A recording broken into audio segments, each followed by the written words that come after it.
आज हम देखेंगे अपने प्लाज़ो में इलास्टिक हम किस तरीके से डाल सकते हैं। तो यहाँ पे मैंने प्लाज़ो को पूरा स्टिच करके रेडी कर लिया है। अब हम इलास्टिक डालना होगा, तो जो हमारे पास रेडीमेड प्लाज़ो आया है हम उसी से नाप लेकर इलास्टिक डालेंगे। तो कुछ इस तरीके से हम प्लाज़ो को, अपने रेडीमेड प्लाज़ो को फोल्ड कर लेंगे। अब इसी से हमें नाप लेकर हमें इसमें इलास्टिक डालना होगा। तो इस तरीके से प्लाज़ो को आप सेट कर ले। सेट करने के बाद इस तरीके से फ़ोल्ड कर ले। फ़ोल्ड करने के बाद यहाँ पे हमने इलास्टिक ले ली है और कुछ इस तरीके से हम इलास्टिक का नाप लेंगे और इस तरीके से करते हुए हम 4 फोल्ड में इलास्टिक को रखेंगे। तो यहाँ पे आप देख सकते हैं 4 फोल्ड में हमने इलास्टिक ले लिया है और इस तरीके से लेते हुए हम 1/2 इंच जितना मार्जिन इलास्टिक का लेते हुए इसे कट कर लेंगे। तो रेडीमेड में आप इस तरीके से ही इलास्टिक का नाप लेंगे, जिससे आपका परफेक्ट इलास्टिक डलकर कंप्लीट हो जाएगा। तो यहाँ पे आप देख सकते हैं ये मैंने प्लाज़ो ले ली है और इसको भी हमने इलास्टिक का पूरा भी जितना भी था उसे फोल्ड करके रेडी कर लिया है और थोड़ा सा हमने जगह छोड़ा इलास्टिक डालने के लिए। तो यहाँ पे इलास्टिक के ऊपर मैं सेफ्टी पिन का इस्तेमाल करके इलास्टिक को इंसर्ट करूँगी इसमें। तो इस तरीके से हम इलास्टिक को डालते जाएंगे और अपने पूरे प्लाज़ो में इलास्टिक को डालते हुए इसे कंप्लीट कर लेंगे। तो जो भी हमारा रेडीमेड पैंट आता है तो उसमें कन्फ्यूज़न होती है कि अब हमें कमर का हिसाब कैसे ले इलास्टिक डालने के लिए। तो आप इस तरीके से ट्राई करते हुए इलास्टिक डाल सकते हैं बिल्कुल आसानी से, और बिल्कुल आसानी से आपका कमर की फिटिंग भी बिल्कुल ईजिली आ जाएगा।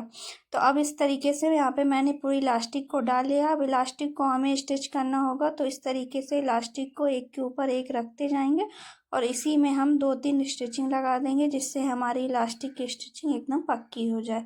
और इसी तरीके से आप किसी भी पैंट, प्लाज़ो, ट्राउज़र किसी में भी डाल सकते हैं इस तरीके से इलास्टिक में, तो आपकी कमर में इलास्टिक एकदम परफेक्टली फिट आएगी।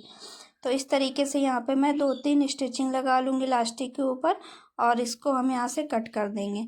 कट करने के बाद यहाँ पे आप देख सकते हैं हमारी पूरी इलास्टिक डलकर कंप्लीट हो गई है। अब इसी फैब्रिक को हमें इस तरीके से अच्छे से इलास्टिक को खींचेंगे, जिससे हमारी इलास्टिक अच्छे से सेट हो जाए। सेट होने के बाद ये जो हमारा फैब्रिक है उसे हम किनारे किनारे से इसे स्टिच करके इसमें फिनिशिंग दे देंगे।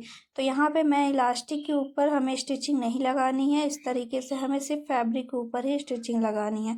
तो आपका जितना भी मार्जिन फोल्ड होता है उतना फोल्ड करते हुए हमें इसके ऊपर स्टिचिंग लगानी होगी। तो आपको इलास्टिक के ऊपर स्टिचिंग नहीं लगानी है, आपको सिर्फ फैब्रिक के ऊपर ही स्टिचिंग लगानी है। तो इस तरीके से इलास्टिक को खींचते हुए लगाएंगे, जिससे आपका फिनिशिंग के साथ फैब्रिक में स्टिचिंग लगकर कंप्लीट हो जाएगा। तो यहाँ पे आप देख सकते हैं बिल्कुल आसान तरीके से इलास्टिक में डालना बताई हूँ। तो आप किसी में भी पैंट, ट्राउज़र में भी इस तरीके से आप अपने रेडीमेड पैंट, ट्राउज़र, प्लाज़ो से भी मेजरमेंट लेते हुए इलास्टिक को आप अपने किसी में भी डाल सकते हैं। आपकी कमर में एकदम फिटिंग आएगी। तो यहाँ पे आप इस तरीके से कर दे तो आपकी इलास्टिक एकदम सेट हो जाएगी। तो यहाँ पे हमारी इलास्टिक डलकर कंप्लीट हो चुकी है एकदम फिनिशिंग के साथ। तो इस तरीके से मैं फोल्ड करके आपको दिखा देती हूँ और जो हमारा रेडीमेड प्लाज़ो है उसे भी यहाँ पे नाप के दिखाती हूँ। तो ये एकदम परफेक्ट हमारा फिटिंग के साथ बनकर तैयार हो गया है। ये हमारी कमर में इलास्टिक डल चुकी है।